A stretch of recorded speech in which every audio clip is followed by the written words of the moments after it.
It all happened on Wednesday when I was sent to an errand. On 26th by 7 p.m.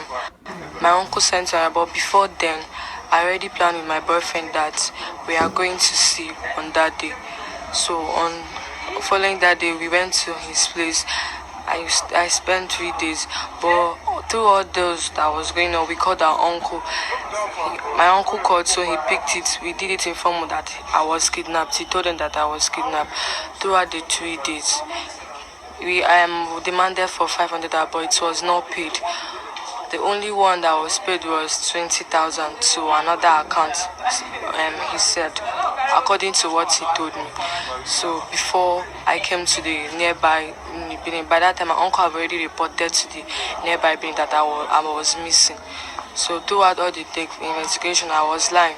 But before I came to this station, I now started telling them the truth of how everything happened, that I was not kidnapped. That was how it happened. How old are you? I'm 17 years old and a business for now. What are your plans? Start any exam? My plans is to start learning work first before I enter school. You met him when? When I was buying something. When I was buying drug in a pharmacy. Does he live close to your house? Yes, his place is not far from where I'm living in Benin. So the idea to sell this kidnap story came from him and you agreed, or came from you and he agreed? It came from me, then he agreed. Sorry, it came from me, and then he agreed. So what she said is true. It all happens January. We planned it because she and I never have a time since I know her to see. So we planned it that faithful mood. That when she came to come and buy fuel, that we both will say that she is being kidnapped. So they sent her fuel that night. It was around, I guess, 8 o'clock at KB, at Raptor filling station by our permission. So I now called her on phone. She said she's on her way coming. I said, okay, let me come out from house because my house is not much far from there. So I came out from house. So before she didn't even buy the fuel, I take her to my residence. So as I take her to my residence, so we all sat down. So after 9 to 10, her brother started calling because he was worried over there. Where is she? He started calling. The thing was touching me because it was late. I could have let her go that night. I won't lie to you, but that area was bad. I switched off her own phone. I left my own phone on because he doesn't know my own number. I leave my own phone. So we're using the phone to watch video and do some things. So the next day reached, which was the next day. The gallon was still with her with the 1,000 naira. The uncle sent her to go and buy fuel. So the next day, I'm a teller by profession. The next day, I went to where I'm working at Palace Road by Lucky Way. As I went there to go and walk, so she called me. No, the phone, her own phone was with me. I now called her that your uncle has been calling you. This plan, when me and you plan, you just say, put us for trouble. She was still saying that even she defeat this I know. I off the phone. As I off the phone, so that for the man where I dey work for me no understand, say which kind of call I did call like that, I off the phone. So when I close from one, now I come meet her. The brother see the call. Now I can't call the brother. I tell her, say, your daughter is being kidnapped. He said, Jesus, what happened? I said, she's being kidnapped, and I won't lie to you. I have never did such in my life. I just did it out of stupidity and ignorance. I did it out of the love I have for her. I thought maybe the plan I did is going to result to an easy task. I don't know this how it will be. So the third day, the brother still called. I told him that for your daughter to be released, you must pay out of 500,000 naira, which she told me how the condition is. I know they can never provide that money. Even though they did, I will not collect. So for the man to believe that she were kidnapped, I told the man that he should send. The man said he will send 230,000 now off the phone. I said, see what your uncle they talk for what I'm not sabi. He said he go send the money. I offer. I no agree on that phone that day. I no lie you because my mind they tell me something will go happen. I off the phone. He still call. He say, what are we people saying in our custody? I say, Jesus, custody. I call the person. I tell him, say, okay, how much did he have? He say he has 20,000, which he didn't. that bring out that money, and that same money that was sent to me, I did not touch that money. I will lie you. Between God and man, I not touch that money. It's still they kept. Even when my people asked me about the money, I said it was very safe. So on that same third day, she were feeling they are looking for her. Even me, I'm feeling that they are looking for her. I now discharged her. I said no, she didn't know anywhere in Benin. So I now find Business for now. What are your plans? Start any exam? My plans is to start learning work first before I enter school. You met him when? Yeah.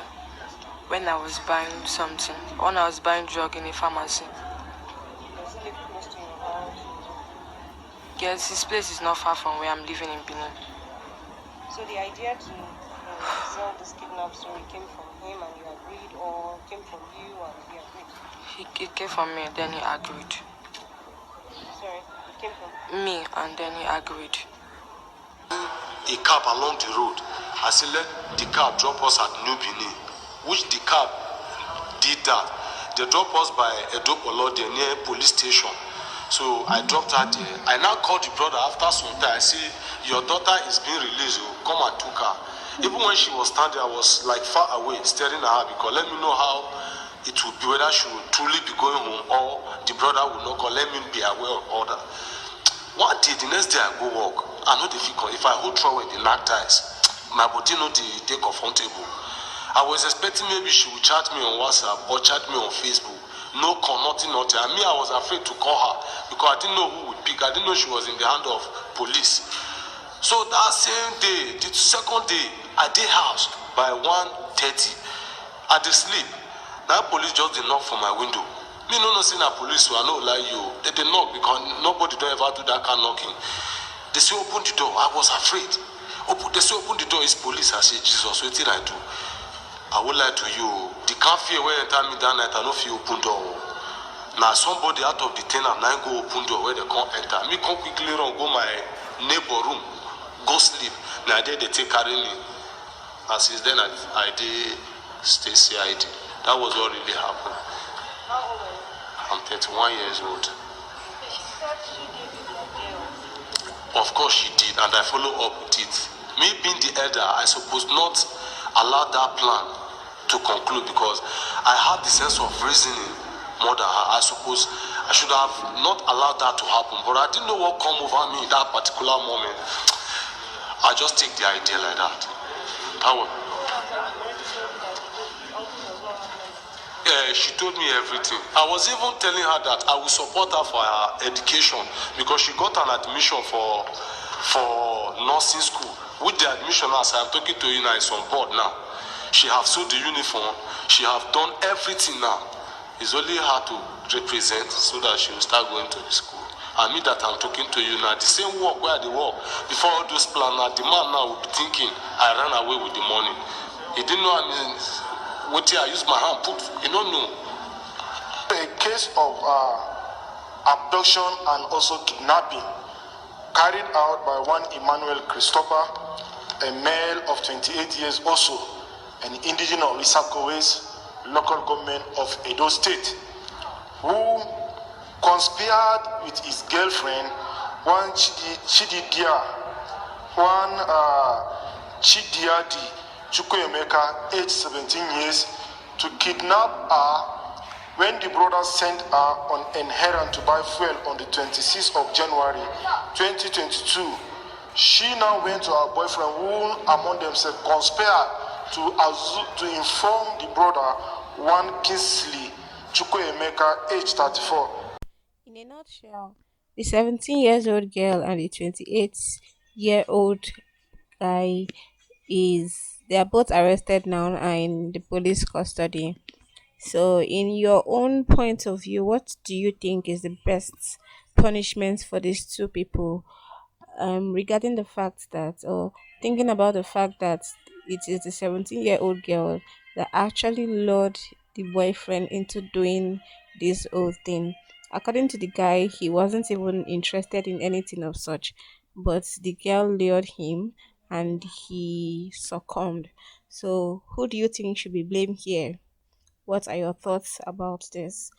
let's hear it or drop them down in the comment section. Thank you for watching this video. See you in my next video. Bye.